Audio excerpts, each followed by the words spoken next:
football coach makes substitutions and calls a timeout at a key point in the game and helps the team know what they need to do to win.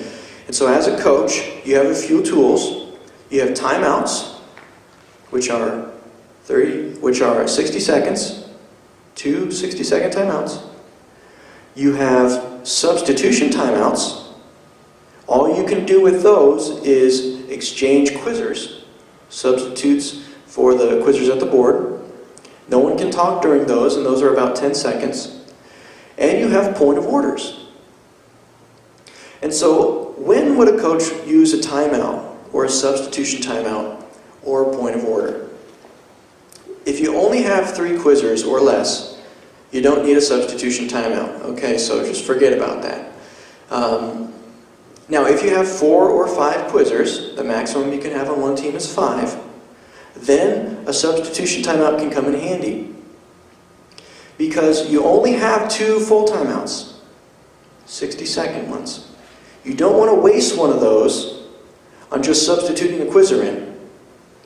So if you know that you have a quizzer, and after question number 8, when the 10 pointers are done, you want to swap out a quizzer, you can stand in between questions and state substitution timeout. The quizmaster will recognize you, and then you turn to the scorekeeper, who's sitting to the quizmaster's left. If you're looking at the quizmaster, you turn to the scorekeeper and say, "I'm substituting Sarah in for Katie." And the quizzers don't say anything, there's no communication, they just swap chairs, and the quizmaster says, question number 8, and moves on. You use a substitution timeout if that's all you need to do. When do you use a full timeout? And this really depends on personal preference. When I was a coach, I would use the substitution timeout for a lot of different situations. If we are losing by a lot, coming out of the 10s, and I feel like my kids aren't focused and that they're distracted, or maybe they feel overwhelmed, maybe the other team has really done well in the 10-pointers and I need to gather their focus, then I'll use a full timeout just after the 10s. I will also always save a full timeout for the last few questions. Because when the 30-point questions come, you as a coach have to know, how many questions do we need to win?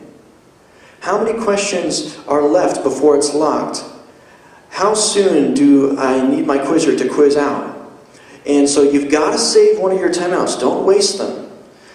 Because a lot of times I would call a timeout on questions 16, 17, and 18 and tell my quizzers, all right, we've got to get the next 2 questions to win. Or we just locked the quiz on the last question, nobody buzz in.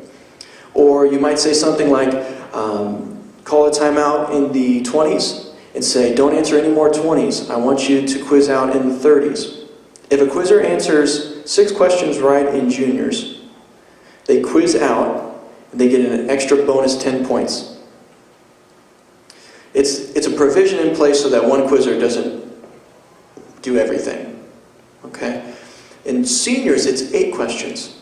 There's 20 questions in a senior quiz. If one person gets 8 questions, they quiz out and get an extra 10 bonus points. Those 10 bonus points matter from a competitive perspective. You have to make sure that if you have one quizzer who's very, very strong on their verses, don't let them quiz out on the 10s. Okay? Oftentimes, you will have a situation where one quizzer may be more proficient at their verses than another. They may be more competitively proficient, and you want them to answer the more difficult questions and allow your less experienced quizzers, who might not know as many verses, or who might not be as experienced, answer the 10-point questions. It's a strategy where you can play to your quizzer's strengths. You want to help them be successful and you want to help them contribute to the team, but if you're letting your most experienced quizzer get 5 10s, that's a bad idea. Okay? Because they're going to be quizzed out by question 9, and then you're leaving the rest of your team high and dry. Because they've got to sit through the rest of the 20s and 30s and answer more difficult questions, and they're less experienced, and the other team is going to be at an advantage.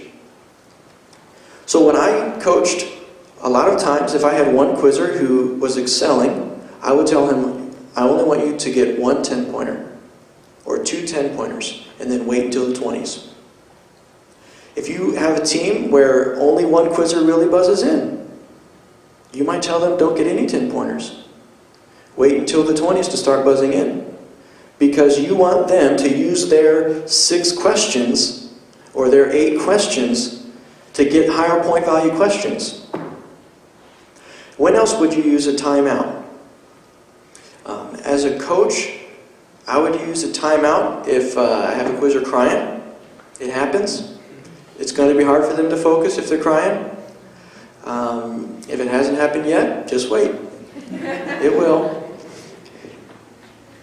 And so that's one of the biggest mistakes I see coaches make, is not using timeouts appropriately. Your quizzers, you might have a team, and they don't want to know how many questions I need left. You've got to know your quizzers as well. I have one team where if I told them you needed the last 3 questions, they would freeze and forget about it. It's not happening. But I had other quizzers over the years, if I told them you need the next 3 questions, they would get this increased boldness and get the next 3 questions. And it was a helpful thing to tell them that. You have to know how your quizzers work. You also have to use those timeouts as an opportunity to teach them about life. And so our policy here when I was a coach at this church was, if we had a quiz locked, in other words, if we had the quiz won, there were not enough points left for the other team to be able to win, we would call a timeout and say, you guys, the quiz has been won. We're not going to buzz in on the rest of the questions because we want to allow the other team the opportunity to answer the questions, instead of rubbing it in a way.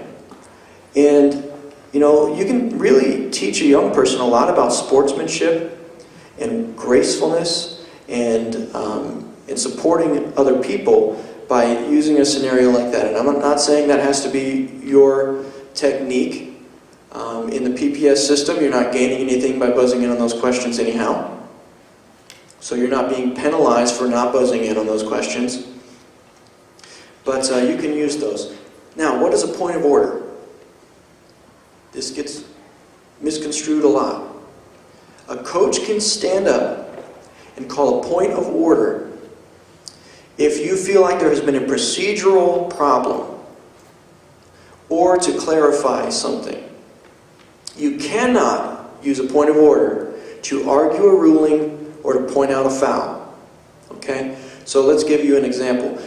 As a coach, the other team interrupts the question, and they get it wrong, and the quizmaster fails to reread it to your team. You can stand up, because that's a procedural problem, you can stand up and say, sir or ma'am, I believe the last question was interrupted and it should have been reread to my team, before he moves on to the next one. Because if he moves on, it's too late at that point. And the quizmaster will say, oh, I'm sorry, you're right, and then they will reread it to your team. That's a procedural problem. Also, let's say your quizzer quizzed out, and the quizmaster didn't recognize it. Before he moves on to the next question, you can stand, say point of order, and say, oh, I believe that was Aiden's 8th correct, or 6th correct. And the quizmaster will say, oh, I'm sorry, I didn't realize that. And they'll say, Aiden, you have quizzed out, and everybody claps, and then he sits back with the coaches. All right? So you can use a point of order for a situation like that. You cannot use a point of order to argue a ruling. It is not the same as a contest. So you can't say, point of order, I believe that you quoted that one wrong. That's not what a coach should do. If you point of order and say, like, I think that was their 6th correct, and you're actually wrong, can you get a foul? Like, if you actually... No, I don't believe... So the question was, let's say you thought a quizzer quizzed out, you call a point of order, and you were wrong, and they hadn't quizzed out yet. As a quizmaster, I would not give a coach a foul for that, because they were trying to clarify something. They were just trying to clarify. Also, let's say a quizzer A coach felt like the other team was talking with each other during the quiz and it should have been a foul. You can't say point of order, I believe the other team was talking with each other, because that is the official's responsibility. That's the job of the scorekeeper, the quiz master, and the judges and the foul judge. That's not a coach's job. Question here. How many point of orders do you have? Unlimited. The question is, how many point of orders do you have? As many as you need. Question. But other system doesn't work as a... Yes. Very good. And so we were pointing out here that the buzzer system, if it's not working properly, you can use a point of order because that's a procedural thing. A quizzer has also, it's been granted in the past, if a quizzer stands up and contests that his buzzer's not working, we have honored those as well. And those don't count as a test? Or does it? I would grant that. Oh, it would be a grant. I would grant that. Because actually, that's a good question, because it happened to Laney last year, and she was like, I didn't know if I should contest, if I'm allowed to point order, she was like, I didn't know what to do. So the discussion going on for those viewing online is that a parent is saying there was a time in a quiz where the quizzer wasn't sure if they were allowed to contest or not. If you're not sure, the worst that can happen is